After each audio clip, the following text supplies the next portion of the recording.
आउज़ुबिल्लाहिमिनश्शैतानिर्रजीम बिस्मिल्लाहिर्रहमानिर्रहीम। अस्सलाम वालेकुम। My name is Natasha Imran और मैं आपके केमिस्ट्री का लेक्चर लूँगी। और सबसे पहले मेरी आपसे रिक्वेस्ट है कि आप मेरे चैनल अगर मेरी आपको न्यू वीडियोस चाहिए और आपको मेरा चैनल अच्छा लगता है तो आप मेरे चैनल को सब्सक्राइब भी किया करें और बेल आइकन का बटन भी दबा दें और उसके बाद मुझे लाइक्स भी किया करें। चलें अब हम अपना टॉपिक शुरू करते हैं। सबसे पहले ये आप लोग MCQs के लिए प्रिपेयर करें। ये साइड बॉक्स ये लोग बाज़ों का स्कूल वाले नहीं करवाते पर आप लोग करें। इसमें ये आप लोग से सिंबल्स हैं इन एलिमेंट्स के। सोडियम का मतलब सोडियम जो बच्चे शुरू में आए हैं 9th के मतलब उनके लिए भी ये काफ़ी ज़्यादा इंपॉर्टेंट है और जो उनसे बोर्ड के पेपर देने जा रहे हैं उनके लिए भी काफ़ी इंपॉर्टेंट है क्योंकि उनसे वो पूछ सकते हैं कि बाइकार्बोनेट का सिंबल क्या है, फार्मूला क्या है। तो आपसे एक शॉर्ट क्वेश्चंस में भी ये पूछा जाता है। तो आप लोग ये वाला मतलब फार्मूला है आप इसके आगे ये लिखें। और आप लोग कहते हैं कि कॉन्सेप्चुअल पेपर आना है। आप लोग का कॉन्सेप्चुअल भी आता है लेकिन आप लोग की वो बुक से ही आता है। आप लोग मतलब इन चीज़ों को ज़रा जो साइड बुक्स होते हैं जो थोड़े मतलब आपको लगता है इनमें नहीं इंपॉर्टेंट है वो भी चीज़ें आती हैं लेकिन आप लोग इनको इतना इम्पोर्टेंट ही नहीं लेते हैं। लिहाजा ये जो सी चीज़ें आप लोग को अच्छी ज़्यादा मतलब इम्पोर्टेंट नहीं ना लगती वो लोग बोर्ड में ज़्यादातर वो चीज़ें डालते हैं कि बच्चा ये इन चीज़ों को ज़्यादा नहीं गौर करता है, इन पर ज़्यादा तवज्जो नहीं देता तो वो लोग वो डालते हैं। आप लोग लिहाजा इस साइड बॉक्स को अच्छी तरह याद करें अच्छी तरह। ये उनके वैलेंसीज हैं। हाइड्रोजन की कितनी वैलेंसी है 1 है। ये MCQs में भी आ सकता है, शॉर्ट क्वेश्चन में भी पूछा जा सकता है। और उसका सिंबल ये है। ये सारे इनके सिंबल्स हैं। ये एलिमेंट्स के नाम लिखे हैं फिर उनके सिंबल्स उन्होंने आपको बताया हुआ है कि ये सिंबल्स हैं आगे से और ये फिर उनकी वैलेंसीज है कि उनकी वैलेंसीज क्या थी। ये सारा टेबल मतलब आपको याद करना पड़ना है। आप इसको याद कर लें अच्छी तरह। और उसके बाद अगर मैं डेफिनेशन आपको करवाने जा रही हूँ वेरिएबल वैलेंसी। कुछ एलिमेंट्स क्या होते हैं, some elements show more than 1 valency. कुछ एलिमेंट्स क्या होते हैं जो एक से ज़्यादा वैलेंसी दिखाते हैं, जाहिर करते हैं। जैसा कि कौन सी है, नाइट्रोजन। नाइट्रोजन देखें, नाइट्रोजन की क्या है 3 है। कुछ एलिमेंट्स ऐसे होते हैं जो क्या करते हैं, जो एक से ज़्यादा वैलेंसी जाहिर करते हैं। सम एलिमेंट्स कुछ एलिमेंट्स शो जाहिर करते हैं मोर देन ज़्यादा, एक से ज़्यादा वैलेंसी जाहिर करते हैं। कुछ एलिमेंट्स ऐसे होते हैं जो क्या करते हैं, एक से ज़्यादा वैलेंसी शो करते हैं।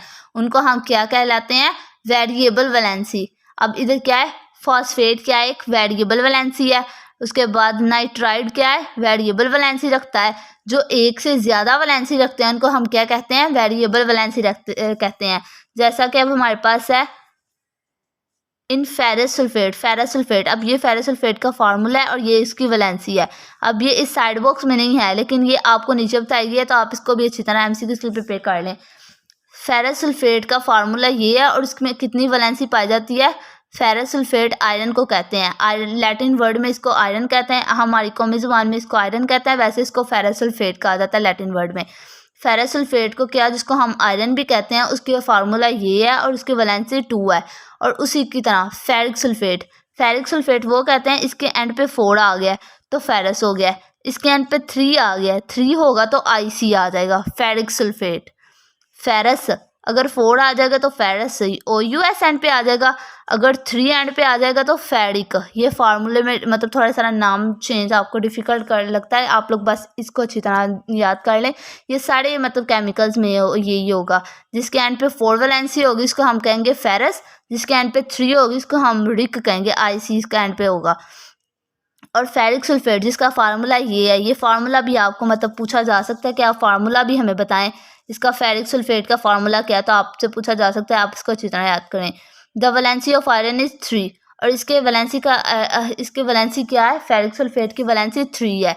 ये आपसे पूछा जा सकता है कि फेरस सल्फेट की वैलेंसी क्या है और फेरिक सल्फेट की वैलेंसी क्या है, उनके फार्मूले से डिफरेंस करें, उनकी वैलेंसी से उनका डिफरेंस करें, ये आपसे पूछा जा सकता है। तो आप ये डेफिनेशन अच्छी तरह याद करें।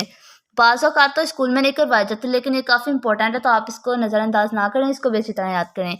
कंपाउंड भी एक डेफिनेशन है और ये बहुत इंपॉर्टेंट है। ये काफ़ी दफ़ा बोर्ड में पूछी गई है और इस दफ़ा भी पूछे जाने के इसके चांसेस हैं। Compound is a substance. Compound एक ऐसी अशिया है जो बनी जाती है, किससे बनती है, ऑफ टू और मोर एलिमेंट्स, दो और दो से ज़्यादा एलिमेंट्स के मिलने से जो चीज़ बनती है।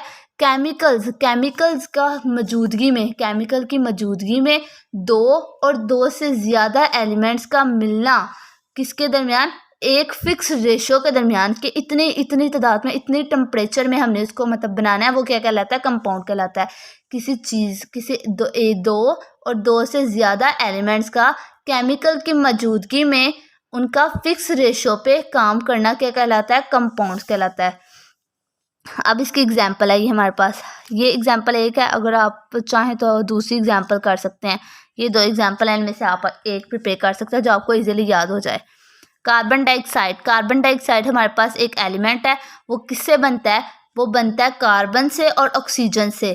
कार्बन और ऑक्सीजन दो कंपाउंड्स हैं, जब ये मिलते हैं कार्बन प्लस ऑक्सीजन, जब ये दोनों मिलते हैं तो हमारे पास क्या बनता है, CO2, कार्बन डाइऑक्साइड हमारे पास बनती है। कार्बन हमारे पास है और क्या हमारे पास है, ऑक्सीजन है, और हमारे पास नतीजे के तौर पे क्या बनता है, कार्बन डाइऑक्साइड। 2 कार्बन के मॉलिक्यूल लिए हमने क्या करना है, carbon dioxide is form, carbon dioxide बनता है किससे, व्हेन एलिमेंट्स, जब क्या, एलिमेंट्स ऑफ द कार्बन, जब एलिमेंट्स किसके, कार्बन के और ऑक्सीजन के, ये दोनों मिलते हैं, ऑक्सीजन और कार्बन जब दोनों मिलते हैं, देखिए इधर ऑक्सीजन, कार्बन और ऑक्सीजन मिले हैं और क्या आगे से बना है, कार्बन डाइऑक्साइड बनी है। कंबाइंड केमिकल्स की मौजूदगी में ये कार्बन और ऑक्सीजन जब मिलते हैं किसकी, इन अ फिक्स्ड रेशो, उसकी रेशो क्या होती है, उस टाइम टेम्परेचर हमने जो सा उसको टेम्परेचर प्रोवाइड किया था वो क्या होता है, 12:32 और 3:8 बाय मास। ये रेशो है, ये रेशो आपसे एमसीक्यूज में पूछा जा सकता है, आप इसको भी अच्छी तरह याद कर लें। कार्बन डाइऑक्साइड कहते हैं बनना क्या, कार्बन का और ऑक्सीजन का मिलना केमिकल्स की मौजूदगी में एक फिक्स रेशो, वो फिक्स रेशो क्या है, 12:32 और 3:8। इस रेशो की मौजूदगी में ऑक्सीजन और कार्बन का केमिकल्स की मौजूदगी में आपस में मिलना क्या कहलाता है, कंपाउंड कहलाता है। उसके नतीजे में हमारे पास एक कंपाउंड बनता है, वो कंपाउंड क्या है, कार्बन डाइऑक्साइड हमारे पास कंपाउंड है इधर। अब वाटर एक कंपाउंड है, और वो क्या, कैसे बना है, वाटर एक कंपाउंड है ना हमारे पास, वो कैसे बना है, हमारे पास बना है, आप ये एमसीक्यूज में आ सकता है, वाटर क्या है, वाटर एक मिक्सचर है कि कंपाउंड है, कंपाउंड कहते हैं जो एक हम लोग केमिकल्स की मौजूदगी से करते हैं और एक फिक्स रेशो में करते हैं। अब आपसे पूछा जा सकता है वाटर क्या है, वाटर एक मिक्सचर है कि कंपाउंड है, तो आपने बताना है वाटर क्या है, एक कंपाउंड है। या आपसे एमसीक्यूज में पूछा जा सकता है वाटर क्या है, कंपाउंड है, वो मिक्सचर नहीं है। वो मतलब हम लोग अब हम लोग चीनी ले लें और थोड़ा सारा नमक ले लें, इनको मिला के तो हम लोग वाटर तो नहीं बना सकते, हम लोग कंपाउंड्स को लेते हैं, एलिमेंट्स को लेते हैं। जिन चीज़ों में हम एलिमेंट्स का इस्तेमाल करते हैं, केमिकल्स का इस्तेमाल करते हैं और फिक्स टेम्परेचर की बात की जाती है, उसे हम कंपाउंड कहते हैं। वाटर भी फिर एक कंपाउंड होगा क्योंकि इसमें हम लोग को हाइड्रोजन की ज़रूरत होती है और ऑक्सीजन की होती है।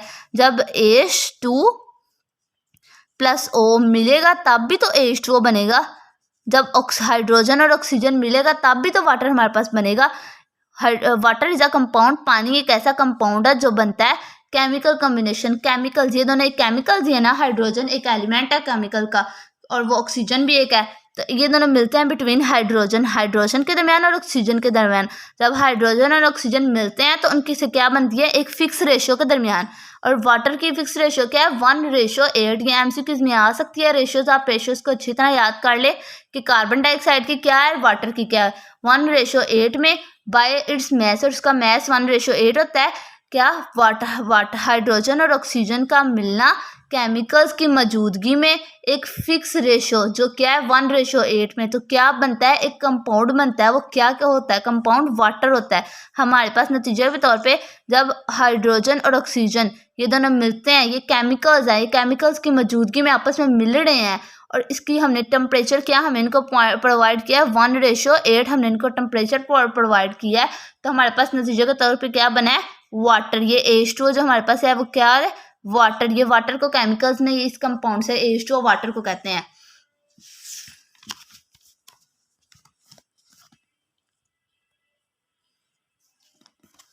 उसके बाद इधर आपको एक डेफिनेशन बताई गई है। ये टेबल पहले मैं आपको बताती हूँ, इस लेक्चर में हम लोग टेबल कर लेते हैं और बाद में हम लोग उस टॉपिक को इस टॉपिक के साथ मिला लेंगे। Some common compounds with their formula, कुछ ऐसे कंपाउंड्स हैं उनके फार्मूलेज हैं। ये मोस्ट इम्पोर्टेंट है, वीआईपी है, मतलब वेरी इंपॉर्टेंट है। आप क्या है, कंपाउंड पूछे जाते हैं, और ये देखें कंपाउंड पूछा जाता है और साथ में उनके केमिकल फार्मूलाज पूछे जाते हैं।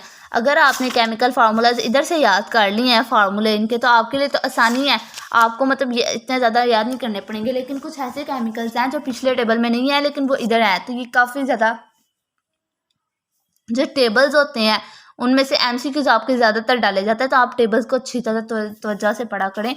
वाटर क्या है, वाटर हमारे वाटर का फार्मूला है H2O, और वाटर और सोडियम क्लोराइड को हम क्या कहते हैं, कॉमन साल्ट। जो आप लोग अपने घरों में सादा नमक यूज़ करते हैं वो क्या है, सोडियम क्लोराइड है, और उसका फार्मूला है NaCl।